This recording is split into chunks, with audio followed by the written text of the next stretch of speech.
Can you tell which chocolate bar is the smallest? You might think it's number 2, but actually numbers 2 and 3 are the same size. Both are 25% smaller than number 1. But it's harder to tell with number 3 because of how the chocolate has been distributed.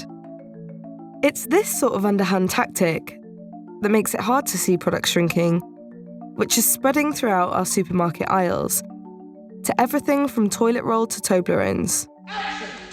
So why are products getting smaller? I look through all the cabinets in my house. I find a Cadbury cream egg from a couple years ago, and I brought it. This is this year's egg. Yes. This is the egg from a couple years ago. Look at that! Judge for yourself, America. Actor BJ Novak noticed a classic case of shrinkflation and called out Cadbury's on TV. The standard version of the egg had clearly shrunk, yet in the FAQs on the Cadbury's website at the time, in answer to why the size had changed, it said, "It hasn't, you've just grown up." Shrinkflation has become a widespread economic tactic. Between 2012 and 2017, 2,529 products shrunk in the UK while staying the same price.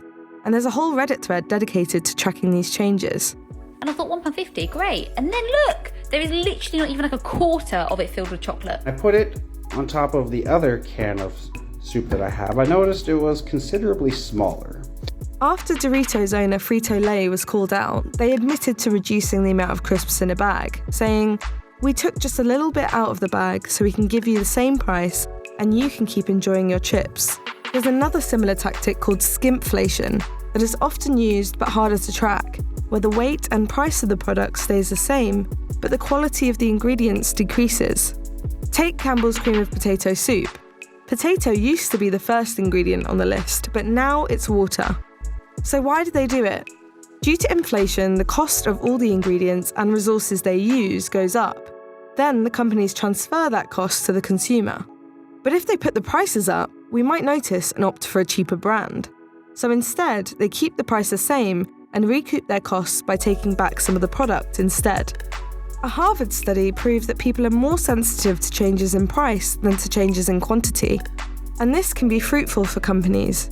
In the 80s, American Airlines removed 1 olive from each dinner salad served to customers and saved around $40,000 a year. But shrinkflation isn't just used to keep up with inflation. Companies are raking in the profit.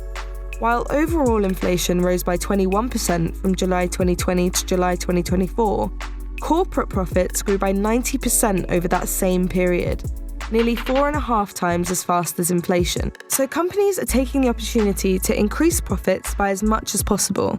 And when inflation decreases, the products are never returned to the original sizes. The reason companies get away with this and why we don't notice it sooner is to do with psychology and packaging tricks. One of the boldest shrinkflation examples is with toilet paper.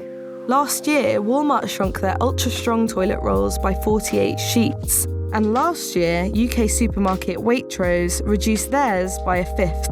You'd think that much of a reduction would be very noticeable, but with a careful recipe of shrinking the size of each sheet, putting fewer sheets on a roll, and increasing the size of the tube, the shrinkflation has gone broadly unnoticed.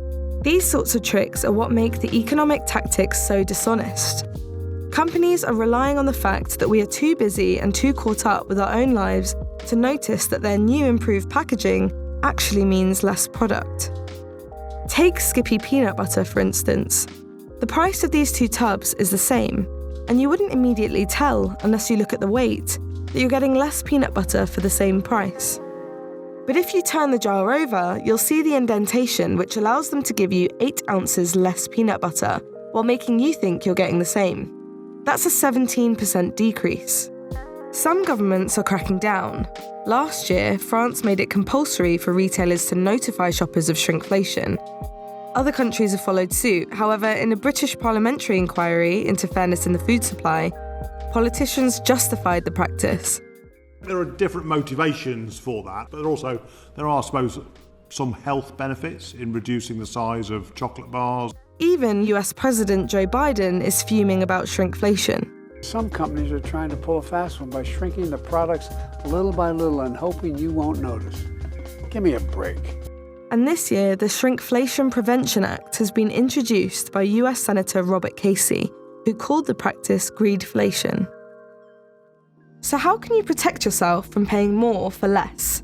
Firstly, ignore the big product price and instead keep track of the unit price on your favourite products. That's the price per serving, per sheet or per ounce. It's the best way to tell if you're getting less bang for your buck.